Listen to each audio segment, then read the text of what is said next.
And welcome to CHIC Digital's President and CEO Roundtable, the landscaping shaping the future of the Canadian hotel industry. A small housekeeping note to start. We ask that if you have any questions along the way of today's webinar, you pose them in the Q&A section at the bottom of your screen. Our moderator, Tyler, will do his best to get to them towards the end of the session today. So again, please use the Q&A function at the bottom of your screen for any questions you have along the way. I'd like to turn over to Tyler MacDonald of Oxford Properties. Tyler, over to you. Great, thank you, Stephanie. So I think we can get started. Good afternoon to Dawn, Heather, and Brian, and good afternoon, everyone. I'm told there are 700 plus people on the other side of our screens here, so good afternoon to you. Hope you are all healthy and staying sane during these absolutely crazy and trying times that we find ourselves in. And so welcome to this week's virtual panel, which is the President and CEO Roundtable. My name is Tyler MacDonald, and for those who I have not met on this call, I'm with Oxford Properties, which is the real estate arm of the OMERS Canadian Pension Fund. We have some hotel investments across the country, which I lead asset management for. So look, interesting times. This conversation would normally take place at the CHIC conference, I believe, on a stage in some swanky ballroom at a downtown hotel. And for better or worse, probably for worse, we're welcoming you into our homes. And so welcome. I think if the call goes on long enough, you'll probably get to meet at least my children and probably someone's dog or something. So, but look, we're all in the same boat. We have a great panel teed up for you today. And it's my privilege to spend some time here chatting with my friends. And we have three accomplished industry veterans that represent three global hospitality companies. So I will let them introduce themselves and their companies a little bit more eloquently. But for context, I did look up a couple stats, and I thought I'd share, as they represent, these three represent a massive cross-section of our industry. And so a couple stats here. Number of brands and flags represented by the three individuals on the call here is 77. So 77 different global brands and flags, which is impressive and goes to show the scale and reach of these companies. Perhaps we'll learn through this call today whether there'll be new ones introduced in the near term or not. In terms of hotels, over 10,000 hotels represented globally. And in terms of valuation and market capitalization, these three companies represent in aggregate over $40 billion. So clearly some big players. I won't share what the aggregate market cap was a mere 12 weeks ago because, well, let's just be forward looking. I think it's best for all of us. So look, we're all in for a treat. I think an engaging discussion with this group. We're going to divide the conversation into two buckets, initially on present challenges, and then shift onto the future and the forward look. So with that, could I ask that you introduce yourselves and your companies briefly, and then we'll kick things off. Why don't we start with you, Heather? Great, thank you very much, Tyler. And it's great to be here. Thank you, Stephanie, for inviting me. I'm Heather McCrory, with the CEO of North and Central America for Accor Hotels. I've been in the industry between Fairmont and Accor for over 30 years, and looking forward to spending some time with all of you here today to discuss what's coming up in our business, which is something I love tremendously. Dawn, you're on mute. I think, Dawn, you're on mute. Thank you. Good afternoon, everybody. It's great to be with you.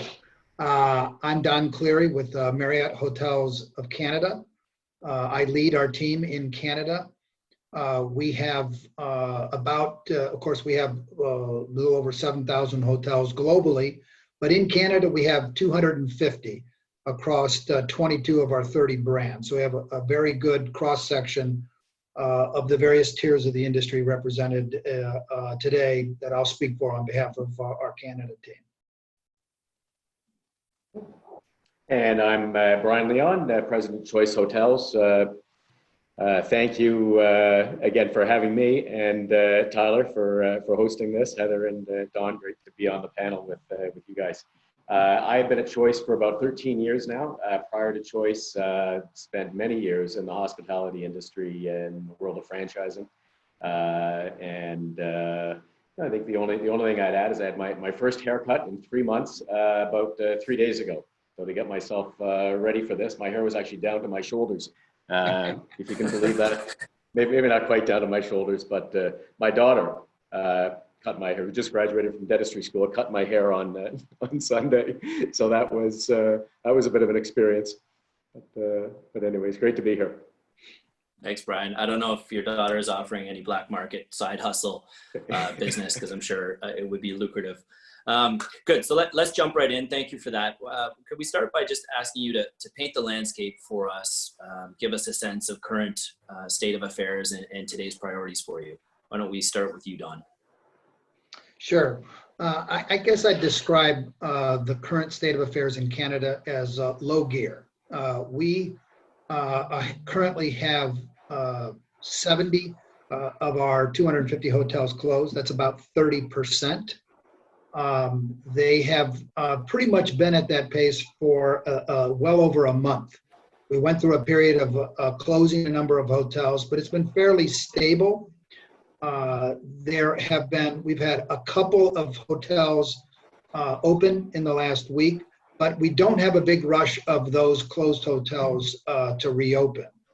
And that's because I think we are monitoring the business in Canada, and right now we're fairly stable at low occupancies without any material or significant uptick on the horizon. And so therefore it doesn't make sense. In fact, if anything, we had hotels that had hoped to open in late May, early June that are pushing back those opening dates.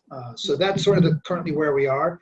And of course, we're very focused on being ready to take care of the guests that are staying in our hotels and to welcome the return of customers. And of course, that all comes down to building their confidence and knowing that they're going to have a clean and safe environment when they come to our hotels. Brian, do you want? Thank you. Brian or Heather? Heather, why don't you go ahead? Okay, great. Thanks, Brian. I would say very similar to what Don was saying. We are clearly our number one priority right now is that we are looking to get our hotels back open. It has been a almost 90-day period of closing down at a record speed. And now I think we've actually hit that trough where we can start opening them up. We also have about 30% open now. And I think we'll see, hopefully early June, some of them beginning to open.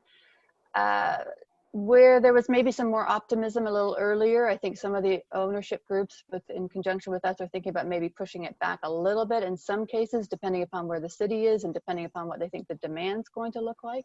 But generally speaking, it's we're actually, what I feel is we've turned a little bit of a page and going back into looking what it looks like to ramp up. Obviously, the number one thing that we're focused on that is the safety of our colleagues coming back into the workplace, the safety of our guests, and what that looks like from a comfort level with cleanliness and with the whole COVID environment still ongoing. And then, of course, I'll call it softer approach to what we can look at to start building demand. So those are our three priorities as we move through this next phase of this situation. Brian.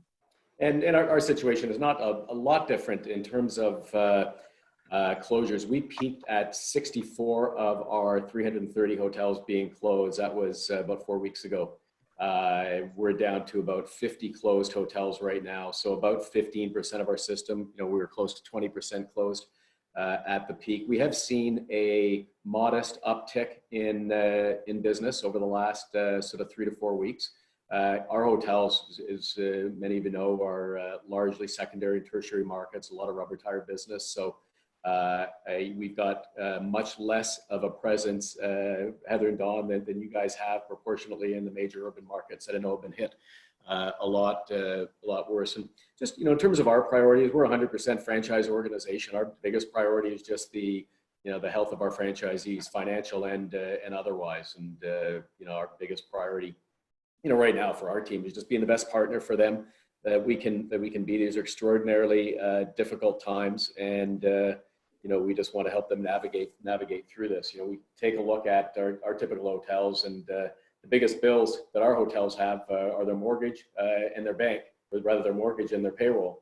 And our ability to impact that is largely through the support that we can do in terms of lobbying the government. And so we've been pretty active, with HAC in trying to, put a focus, put a spotlight on those issues and on our sector.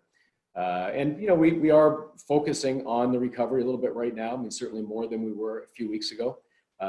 Trying to shift gears a little bit, but at the same time, we are hearing the same sentiment from our franchisees. That there's, in some ways, a little bit more optimism a couple of weeks ago than there is today, and people are. We're seeing some positive things happening out there, and we're seeing some positive trends, but there still is an apprehension. I think the big thing for us is going to be making sure that our guests are comfortable traveling. I think that's something, not just for our company, but for our whole industry. We need to make sure that we message that to our hotels. And we do think that there's a particular opportunity for branded hotels to claim some ground in the industry as leaders in safety and security. And, and do that versus both unbranded hotels, but more so against the home sharing platforms. So, I know hopefully we'll talk about some of the silver linings that are coming out of this, and I'm hoping that might be one of them. Yeah, thank you for that. I think we're all going to want to hear about the silver lining, and each of you touched on a number of things there that we'd like to unpack a little bit further. So look, three primary stakeholders in our business, guests, employees, and owners. You touched on it a little bit, but I'm wondering if you could share a little bit more. It'd be great to hear how you're working with each and finding the right balance during these times. And why don't we start with guests, obviously, which is core to our business. Maybe kick it over to you, Don. Sure. Well, when it comes to guests, well, first of all, I think in any one of these three stakeholders, communication and trust is paramount. That's always the case in our business, but in a time like this, regular communication and building confidence and trust is so fundamentally important. With respect to guests, we've got to help them understand all we're doing as an industry, and for us at Marriott, what we're doing as a company, to make sure that when they come into our hotels, they can be assured that we have the highest level of safety protocols and cleanliness. People are a little bit hesitant to come back on the road and traveling, but when they do, they need to know that they are going to be safe. So rolling out our protocols and with all of our hotels and communicating that in all of our marketing and sales channels is fundamentally important to build that confidence with our customers. Showing flexibility on their need to reschedule some of their meetings. We think those that treat them fairly and now that's going to pay dividends in the future. So that's really our focus when it comes to the guest side. Great. Anything to add on to that, Brian or Heather? Yeah.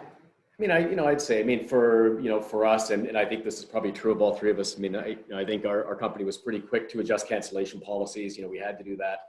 We've recently put into place some changes to our loyalty program that are going to allow for some more flexibility in points redemption and status requirements. I think we're seeing that, broadly across a lot of industries right now. I think, from the standpoint of guests, I think maybe one of the big takeaways for this, I think, and it's sort of guest related and maybe not so much directly the guests, but more of the communities. It's just sort of all the stories that we're hearing about hotels stepping up in their local communities. And I think that's one of the great things that we're seeing. And I think that's something that is really helps to elevate our industry, which I think is a positive thing. And we all have them. And there's too many stories to share about what our hotels are doing, with their guests and with their communities to kind of step up. But there's one example I was going to share, because we've got a bit of a franchisee intranet site. So that's a site where our franchisees can communicate with each other and post, post ideas and thoughts and comments. It's this page we've got called the Choice Cares Community Feed. And there was something posted on it from one of our hotels in St. John's, Newfoundland a few days ago. And it was just regarding something that they had done. Recognizing that there's been a lot of displacement around local shelters. And we've seen that right across the country.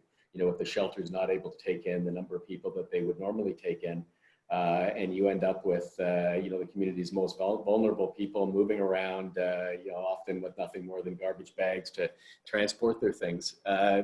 They just figured, with all the spring cleaning going on, they did a bit of an outreach to guests in their communities and asked them to donate used suitcases and duffel bags. And they ended up getting something like 250 of them.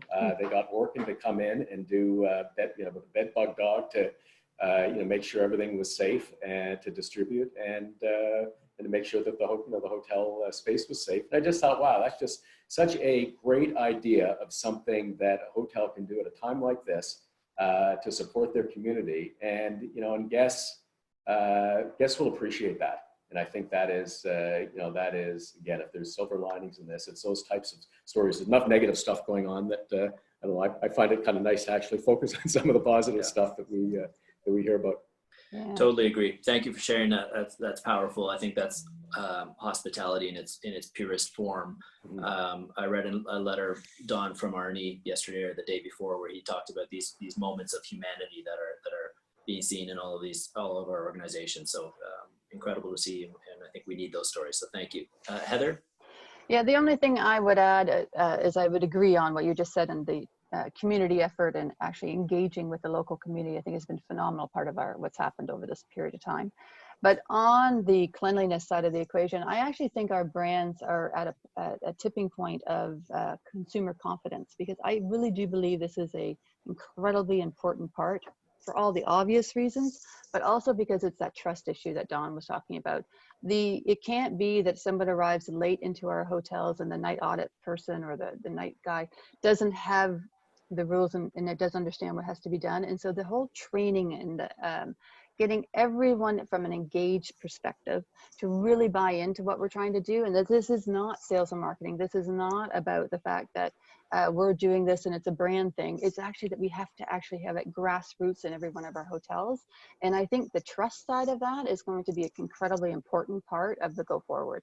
So to me, everything the two gentlemen said, but on top of that, I think it has to be ingrained in our hotels and not for the future. Actually, I think it's our new normal. Yeah, absolutely. So that's on the guest side. Could we talk a little bit about how you've been working with and thinking about your owners? Obviously, this is incredible, devastating to ownership groups. Near and dear to my heart as an owner myself. And I think we have an interesting cross-section of brands represented on this call that really highlight that the ownership profile for hotels is very, very diverse and vast. And so Heather, you work with institutions and high net worth individuals and different funds. And Brian, you work with families and smaller companies, and Don, probably a whole mixture. So could you talk about that aspect of just working with your owners? And we'll start with you, Brian.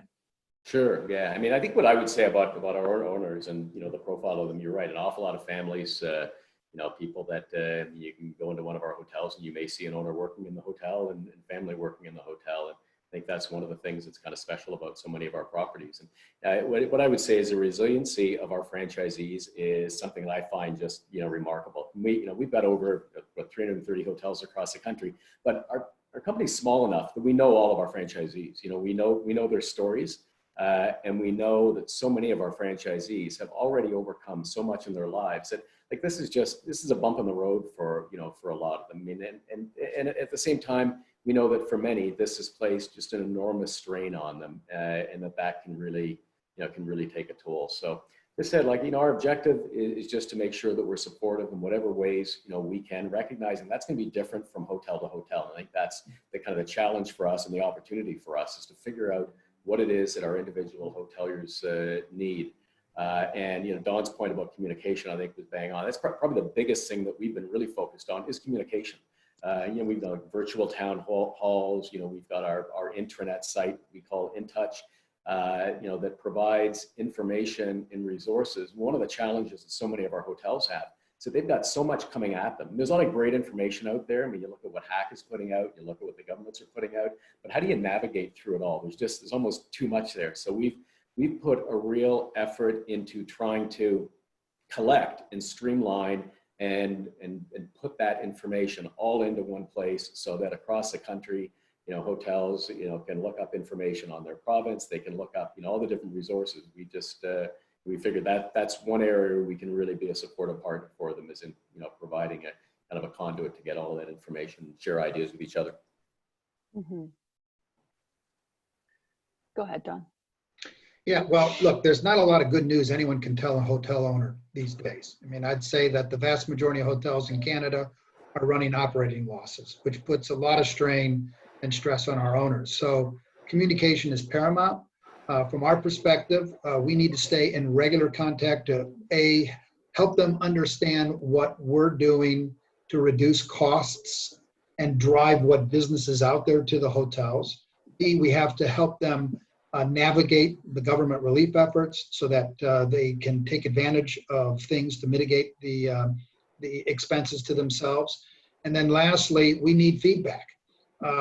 We've just rolled out our cleaning protocols, and many of those are new brand standards. Well, before we did that, we had a number of advisory meetings with our owners to walk them through, tell them, does this make sense to you?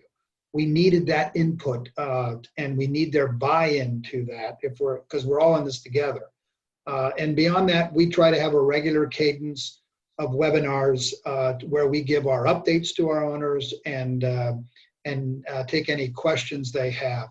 But again, it comes down to trust and communication, and we're erring on the side of more communication than less with our owners. I don't know that I have much to add to that. I mean, communicate. We're all saying the same thing. Trust is an incredibly important thing, as Don was just saying, because at this point in time, there's no positive stories, unfortunately.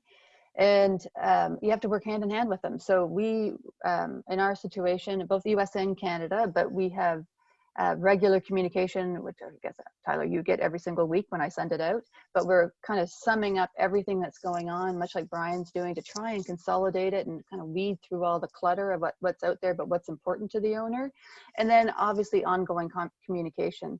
The biggest thing, I think, though, with ownership at this point, and kind of always, but a bigger focus right now, is making sure you're aligned on how you're going forward, aligned on when you want to open, what the whole colleague situation looks like, and all of those different pieces. And you have to be in lockstep with each other. And so we are spending a tremendous amount of time to make sure that's the case. I know you make mistakes here and there, but generally speaking, I think it's kind of a one-on-one relationship where we treat each and every owner exactly with whatever their situation is. So it's the same as the two gentlemen have said. Thank you. Look, there's a ton of questions coming in on the Q&A, which is great to see. So we'll probably just hold off till the end of the session to get to as many of those as we can. The third group of stakeholders would be employees and just your colleagues. We're reading a lot of announcements about furloughs and in some cases permanent layoffs. Interested in how you're thinking about that in today's climate, and just how you're working with your colleagues. Mm-hmm. I can go first if you want. Sure, go ahead. Okay. On the colleagues, we not so much on the furlough and that side of the equation and the Canada layoffs, but more on communicating with them, because I think there's such a void right now, in the same way there would be with owners, that we need to communicate with them as much as we are with every other stakeholder. And so we are, I think, like what Brian was saying earlier, we're holding every single week, every single Monday at 3 o'clock. We have all 350 colleagues from the corporate office on a webinar. I host it every week. We go through, and it's everything. We talk about personal things about the senior leadership group and kind of sharing what it's like for them to be at home. And then we also talk about what's obviously happening in the business and how things are moving forward. And it's actually, in terms of my own career, in terms of being transparent and not having all the answers and vulnerability, I suppose, at the end of the day, we're kind of putting it all out there so that our colleagues understand that it's like, look, we're all working through this together. We're better together, and we're just trying to understand how to navigate. And so we're spending a tremendous amount of time on that. And then obviously each of the divisions within the organization are also doing that. But it has been, for me, and I think from what I've heard back from our colleagues, it's been a very good opportunity to connect when we're all in our homes. It's just a very unusual situation. So for us, that communication has been incredibly important.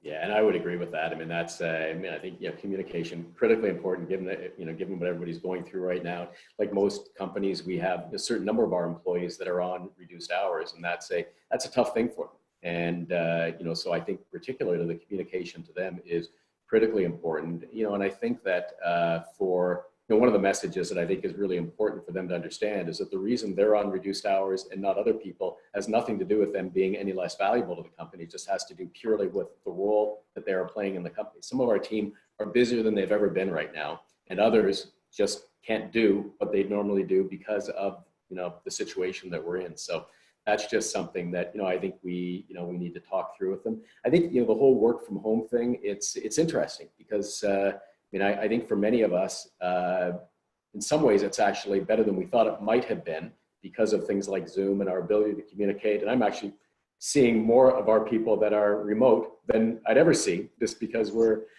doing our, we do similar like weekly calls, and then we've got some social things that we do. We've got our little climate committee in the office that puts together a little, whether it's trivia contests or things like that. It's a lot of fun, and at a tough time. But I think there's sort of an inherent challenge in there of the whole work from home thing, a bit of a trap that we need to navigate through, because we've got everybody working from home, and all of a sudden all these boundaries are gone. And like I said, for many of us, we're finding like we're actually working more than ever through this period. I know a lot of our team is busier than they have ever been through this period. They're trying to do everything they normally do and more, and they're doing it at all hours of the day and night. And I think that poses a bit of a work-life kind of a risk balance, which I'm the last one in the world to be nagging people about. But I think it can add to what's already a really stressful time for them. So I just think it's something that we kind of need to be aware of. Yeah, I'd add, probably 85% of our associates are on furlough or layoff right now. So we've got to stay close to them and communicate with them and keep them updated. Nothing's worse than uncertainty. I've learned that communicating what you know when you know it to them is better than not. Even though I might not have be able to go back to furloughed associates and say, our hotels are booming and we're going to hire you all back tomorrow. I don't have that message to tell them, which is a tough message to deliver, but sharing with them what we know, I think is greatly appreciated. And then of course, for those that are working at our hotels, we need to make sure that, we think we have a history in our company, a commitment to exacting standards, good training, and safety for them. And we've got to elevate that during this period of this virus to make sure that when they come to work, that we have the protocols and support to them so they can feel confident that they're safe at work. And I guess the last thing I'd add is, we for all of us here represented on this call, we're in the hospitality business. Our associates love to take care of customers, and they're very creative in how they go about it. We launched what we call a caregiver rate early in this pandemic, where we gave discounted rooms to those people that are providing primarily healthcare workers, so they could stay in hotels close to where they work, not go home to their families. And the welcome mat that the associates in our hotels put out to these people to accommodate them was really great to see.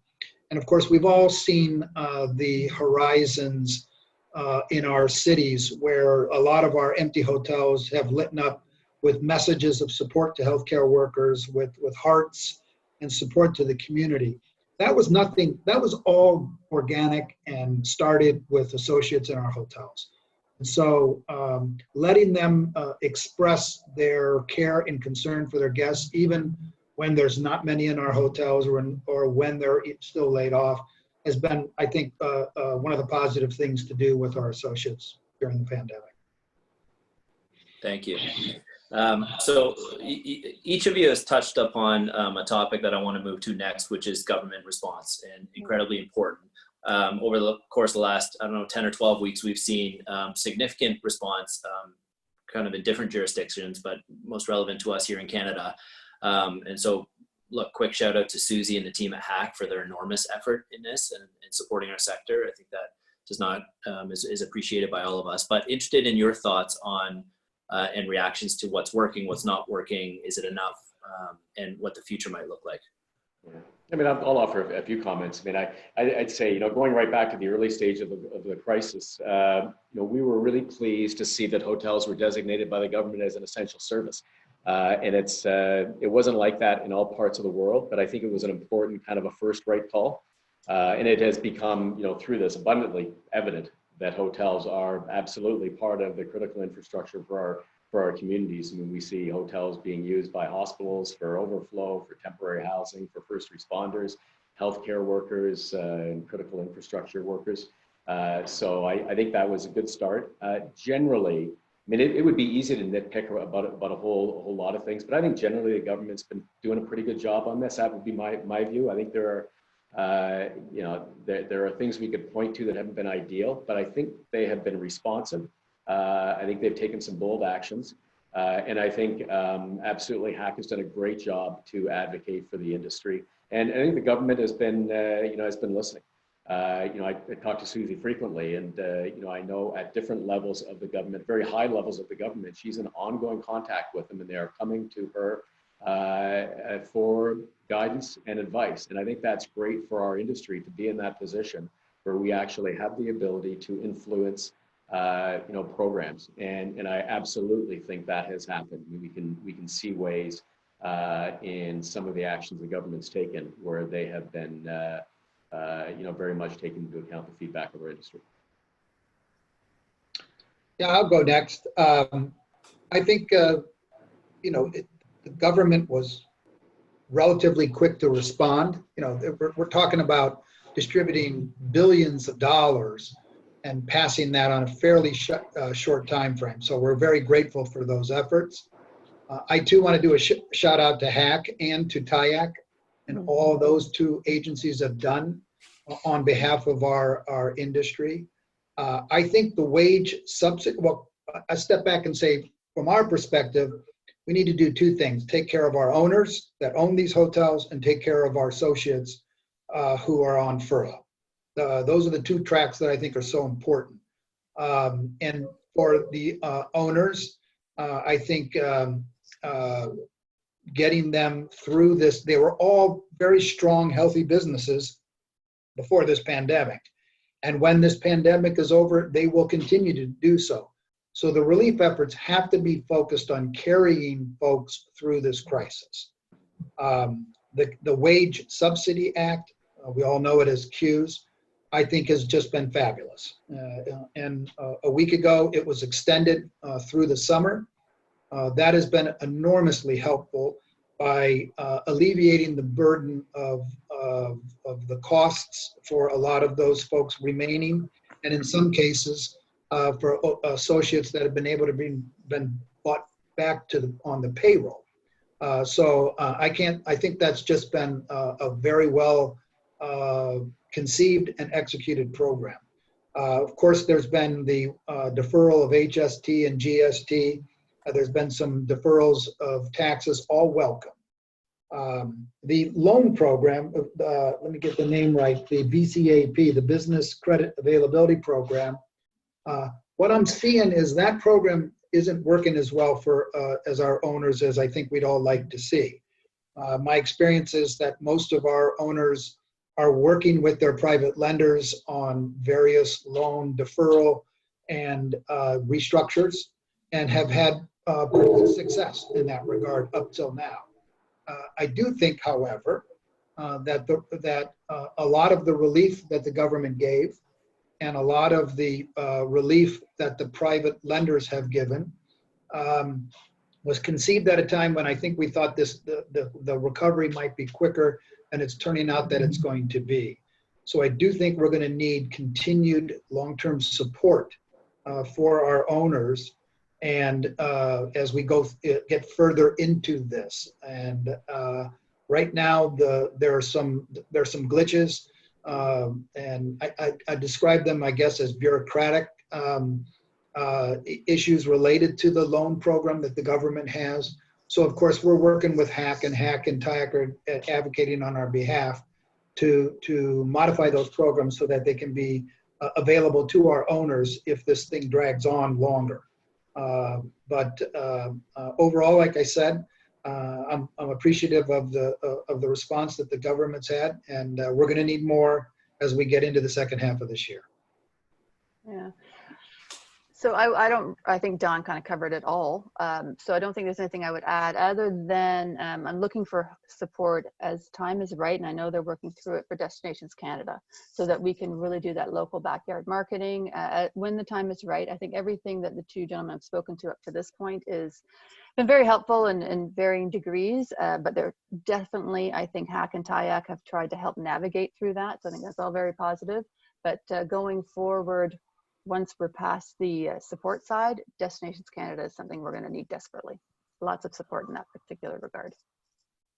All great insights. Thank you. And we can't say enough about HAC and their support. The biggest question I think you highlighted, Don, which is on everyone's mind, is just time and how long these programs will last, or actually can the government practically administer these programs, and then how does that line up with the recovery, and are ownership groups left exposed at the end of those programs? And that's something that we're all going to have to continue to lobby for and work through. Let's shift gears a little bit and talk about the future. Love to get some of your perspectives, and let's start with the natural question is just your thoughts on what recovery looks like, and if you're willing to speculate, because I think at this juncture it is pure speculation, what the timelines might be for that. Yeah, it's I mean, I'll offer sort of a few comments. Really difficult to predict, but I'll share with you a little bit of kind of what we're seeing. I mean, what I would say is our expectation would be in terms of the recovery that it's going to be drive to leisure, drive to corporate. That's going to come back first. I think that's just kind of probably self-evident, and then sort of the shorter haul, flying for transient travel, that'll kind of return. I think group is going to be probably what lags, but I'll tell you kind of what we've seen in our system. I mentioned some kind of gradual improvements. We saw the week of April 6th was the bottom for us. And at that time, we saw system-wide occupancy around 17%, which reflects about almost 20% of the hotels being closed. About 20%, a little north of 20%, 20.5% if you factored out closed hotels. For the last full week, so not the last holiday week, not last week with the holiday, but the May 11th week, we were up about 10% from those numbers. So just in the area of sort of 30% for our open hotels. So now 280 open hotels. So, I mean, a gradual improvement. I mean, a far cry from where it needs to be. I think there's some reasons to be optimistic. We've got business reopenings. We've got pent-up demand for travel. We've got people wanting to do stay-at-home vacations and all that kind of stuff. But at the same time, there's just still an awful lot of uncertainty out there, and we just don't know what the future path of this pandemic is going to be. So I think we have to be a little bit careful of having the rose-colored glasses on. I think the other thing that I talk to our franchisees out west. There's a little bit of a different lens on things when you go out to some of the resource markets, and because on top of everything that they have had to deal with COVID-19 in many markets, we're just seeing this unbelievably severe impact from weakness in the energy sector. And we're seeing volatility in that sector that is just unlike anything we've seen before. We've seen, everybody knows the story of the U.S. going from being the largest net importer of oil to the largest net exporter. And this is just all, some new territory in that segment. So that's going to continue to be a real major headwind for our resource dependent properties. Mm-hmm. I can go next, Don, if you want. Somewhat similar, although I do believe that local backyard market is going to be the number one. I think our hotels generally in Canada are very well positioned for that, whether it's the Banff Springs or the Frontenac. I think if people are going to try and get away, and there is that pent up demand for some leisure backyard travel, I think we've got great destinations that people will want to, and it'll seem like a real getaway. So I think that's positive. I don't know how quickly that will happen. We're actually seeing some good indicators. This is an American story, but I think it's still applicable. Scottsdale is actually opening this weekend, and it's doing exceptionally well. Their occupancies are up. I would hope it's probably going to end up around 50%. It's a 900-room hotel. So it's good to see that there is some pent-up demand. Canada is much more conservative, so it'll be interesting to see how Canada does. But if the Rockies and Parks Canada open, I'm looking forward to seeing, which used to be a very traditional backyard market, and it'll be interesting to see how it pans out for this summer. But once that domestic side of the equation gets going, I'm hopeful. I'll say what's more than cautiously optimistic, a little bit less than cautious. I'm worried about business travel. I think it will come back. I think it's going to be very much also kind of regional. And then group, you know, I've been on so many customer advisory calls lately with many of our big group customers. And it's everything from people just not wanting to cancel their bookings yet still for the fall because they think they're going to have it happen. And I'm like, all the more power to you. I hope you do too. Through to, no, we're not going to do anything till June of next year. And so it's really a hard market to get underneath, not to mention local legislation. So it will, I do believe it'll come back. This too shall pass. It's just the degree and the amount of time that it's going to take to come back, I think is the toughest thing. But I do believe it'll come back in that order. The length of time is the question. Thank you, Heather. Before you jump in, Donna, just the phrase that you use there, cautiously optimistic, is one we've used in this industry for, I don't know, probably a decade. I think we need a few submissions in the Q&A for what the new moniker should be, because I'm not sure it's that. It might be, you know, realistically bearish or prudently realistic, or, you know, we need to come up with something a little different, I think. Dawn, any different thoughts on recovery timelines? Yeah, I'll share a couple of perspectives. You know, I look at it as short-term, medium-term, long-term. Long-term, I think I remain very, very optimistic, and that is when the vaccines and medical treatment for this virus are such that we can largely put it behind us. I think people still love to travel. People are still going to want to get together in group meetings.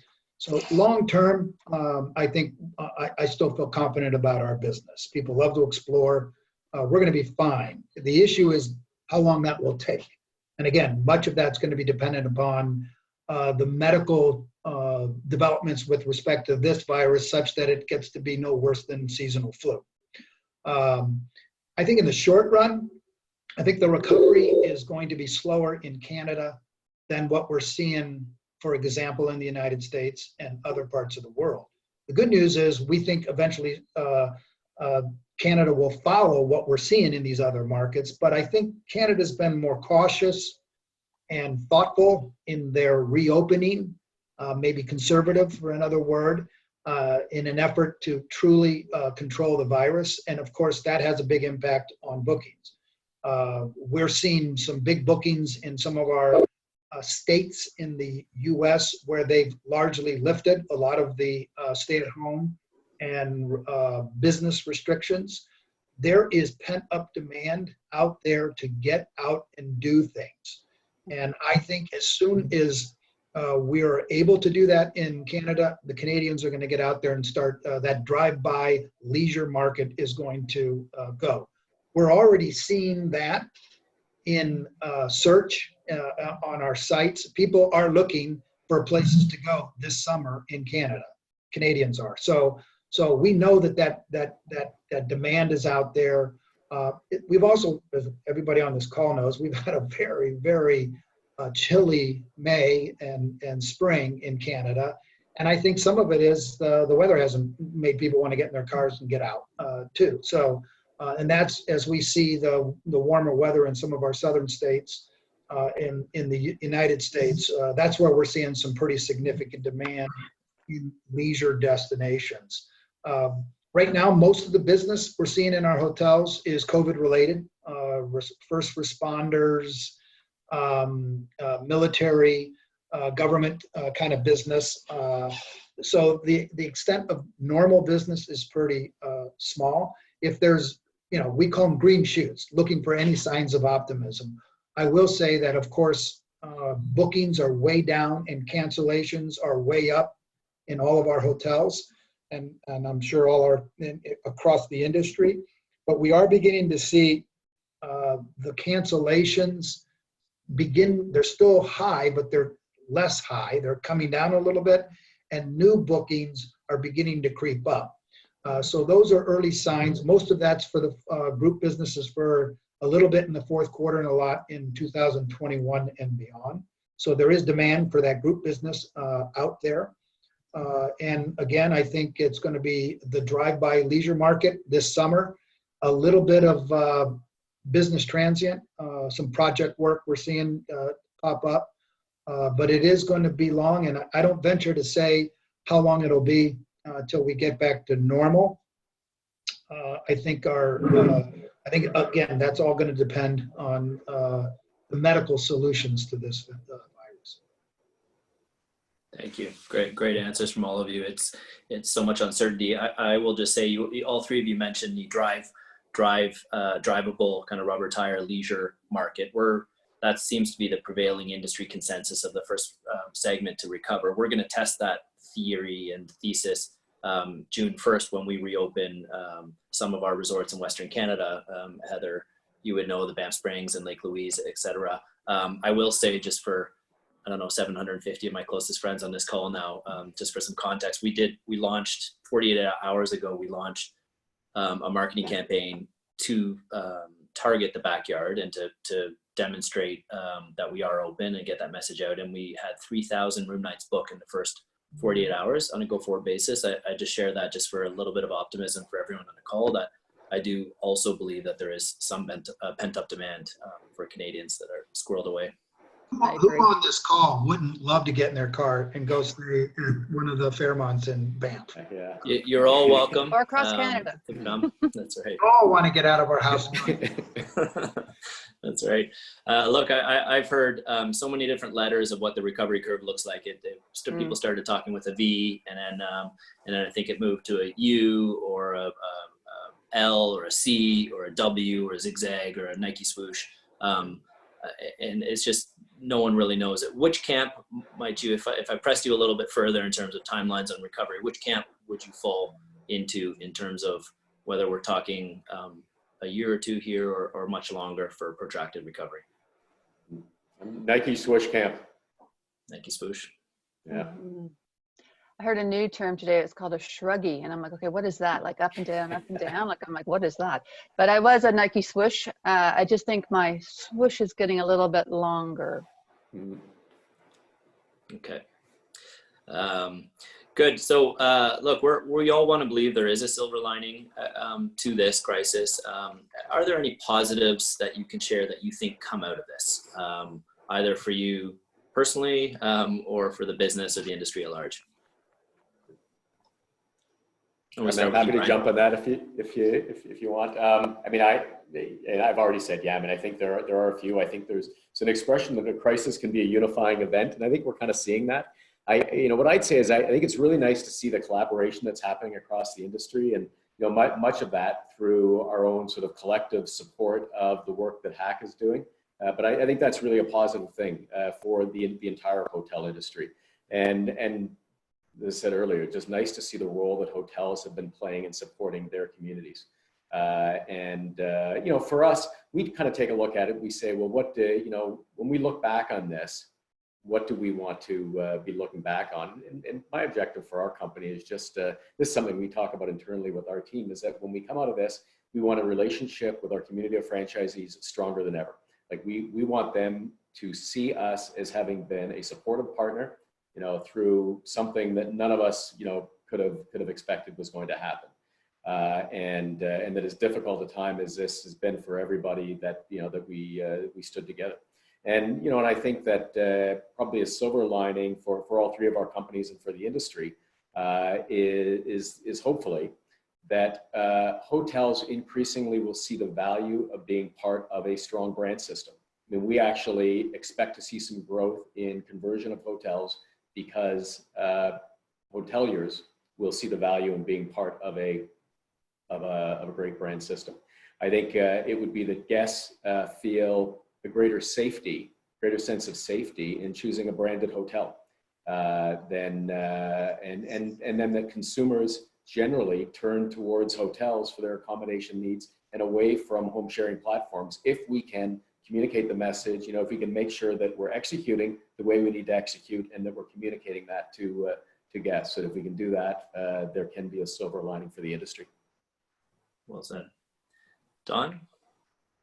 Yeah, well, I agree. And in times like this, it's when people learn who their friends are and where their loyalty lies. And so you can build relationships with your owner community, with your associates, and with your guests through this by, as I said earlier, staying transparent and communicating with them and building more trust with them.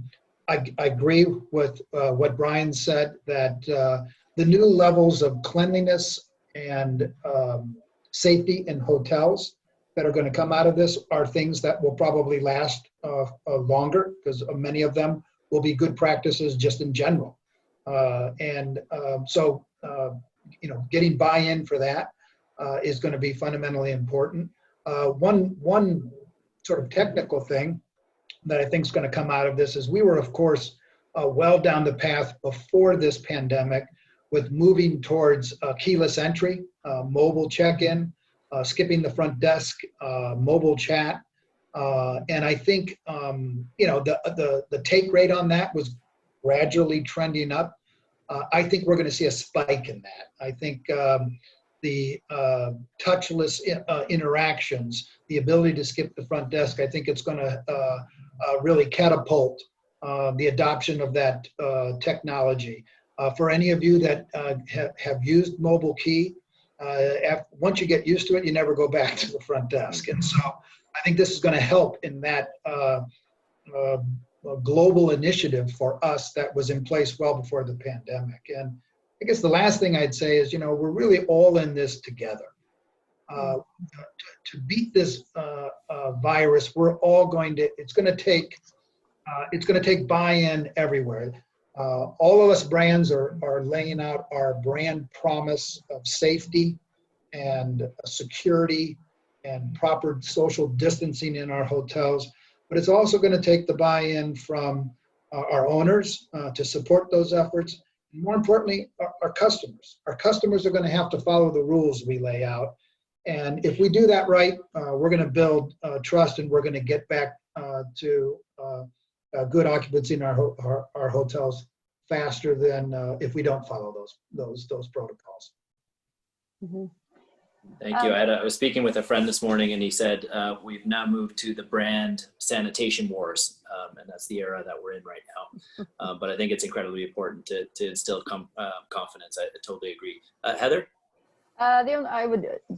What we've covered off is actually the key points. The one thing I would just reinforce, though, I really do believe that whole sense of community. And so whether it's your local community and you're surrounding your hotel, your colleagues, the owner, with the guest, I just feel that this has really brought everybody together in a different way, and really want to work together in a different way. And it's been even tougher because we've all been separated. So it's an interesting dynamic that we're actually closer together, even though we've probably never been further apart. So to me, it's been a little bit inspiring, actually, from that perspective. And I think it's, people will remember how you acted, how you behaved, and all that sort of thing afterwards. But it really is truly about how people have communicated, and people have forged new relationships. And there were already relationships in place, but I really do believe it's just strengthened them and put them in a new dimension. Very well said. Thank you. So I'm looking at a ticker at the top of my screen here that has the number of questions that have come in. I think we're up to 53 questions or comments. So love to see the level of engagement, and clearly it highlights that there are a lot of questions out there. And so I might just shift gears and try to get a couple of those, table a few of those to the extent we have some time. And Stephanie, I believe that if we don't get to all the questions, that there might be some follow-up opportunity for some written questions, if I'm not mistaken. So we will endeavor to get to all of them, but certainly won't be able to get to all of them today on the call. One that I'm just seeing here, which I think is an interesting one, is around unions. And we're a heavily unionized industry, and curious to know how your discussions have gone with union and our union partners across the country. I can start with that one if you want. So to me, unions are another stakeholder. And so they're a partner just like every other partner that we have. And we need to work hand in hand with the unions and do, particularly through the cleanliness piece about what that looks like and the safety for our colleagues. So to me, they're just like every other stakeholder, and we need to have a strong relationship with them and listen and interact and make sure that we understand where we're going. And that's exactly right. I don't have much to add to that. We've got to communicate with them and make sure that they understand our cleaning protocols and understand that this is in large part about the safety of the associates that are working in our hotels. So and they've been helping us in that regard. We've been happy to see the cooperation. They certainly understand we're all in this together, and this is a pandemic. So so far so good with that. Yeah, I mean, I think the only thing I would add is just and this is maybe not so specific to unions, but we were on a call with our franchise advisory board just earlier this week and talking about some of the issues that they're confronting at their hotels. And there's a very big issue, with housekeepers right now, just, not feeling safe in doing their jobs. And that is, that's just a big issue for us. We got to make sure that we are doing what it takes to make sure that we've given them a safe work environment. And and that I'm sure is an issue that's being dealt with the unions as well. But that will be very important for us going forward. Okay. Question around segmentation and demand. So we see summer. We've all talked about summer leisure as probably the first segment to come back in domestic. The question is around that might make sense in the summer, but as we move forward into the fall and the winter, where traditionally we see less leisure demand, will there be corporate transient to backfill? And if not, what does our world look like? Any thoughts on that? Yeah, well, I'd say we hope and anticipate so. The exact timing of it, again, we're all guessing on that. Clearly right now, we're seeing the highest occupancies in our select service hotels, and especially extended stay. Those are the hotels that are by far have the highest occupants. The lowest occupancies are our city center, what I call big box group-based hotels, because that business isn't there. It's not even permitted in most of our provinces today, and that will be the slowest to come back. If we get to, I think we see demand for group business. But it's going to be, it's got to be permitted by the province before we're going to be able to book it into our hotels. And so again, it comes back to how quickly we can turn the corner on the health crisis. And in the interim, I do think you're going to see a uptick in business transient after the leisure markets. And those will stay in all our hotels, including our city center hotels. I would just say the same. I think I wish we knew when the business travel would come back, but I don't, hopefully after the summer and people are feeling a little bit more comfortable, but I totally agree with what Don's saying. It really totally depends on what comfort level of people on the spread, and also whether or not we have some sort of vaccination. If those things happen quickly, which everything you read says something different, then I think we'll have a faster recovery. And if those things take longer, then I think it's going to take longer. Not to mention that companies aren't going to allow their people to travel, even if they want to. So there's a liability side. I just think it's not going to be speedy, but it will happen. It's just going to take time. Yeah, not a lot for me to add to that. I think we kind of all agree on how it's going to come back. It's just a matter of the when part is a tough one to predict. Questions keep pouring in, so we're up to 59 here, and they're all great questions, so thank you for that. If I try to bucket some of the themes here, one of them seems to be around the sanitation and cleanliness protocols, and whether we have an appreciation or sense of the cost of this new era of hygiene might mean for ownership groups. Go ahead, Don. Yeah, of course. That's going to be paramount. And so we're going to have to find offsets for that. I think immediately we're seeing the ability, people don't want housekeepers during their stay coming into the hotel. That's a risk to a guest staying in the hotel. It's a risk to our housekeepers if we have healthcare workers staying in the hotel that are at risk, right? And so keeping those separate, those costs will help offset. We're going to have heightened cleaning between stays, which will be an increased cost, but there may be less cleaning during the stay to offset some of those costs.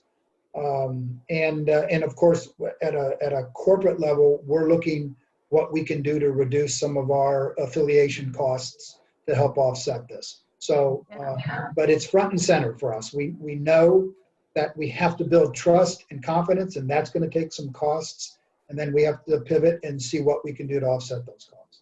Yeah, and those are exactly the same conversations we're having in our system. And you know, just again in the last couple of days talking with our franchise advisory board, it was kind of, you know, front and center of the topics we talked about. But we really need to almost reinvent a lot of the different things that we do at the hotel level. I mean, breakfast. I mean, our hotels are principally limited serve.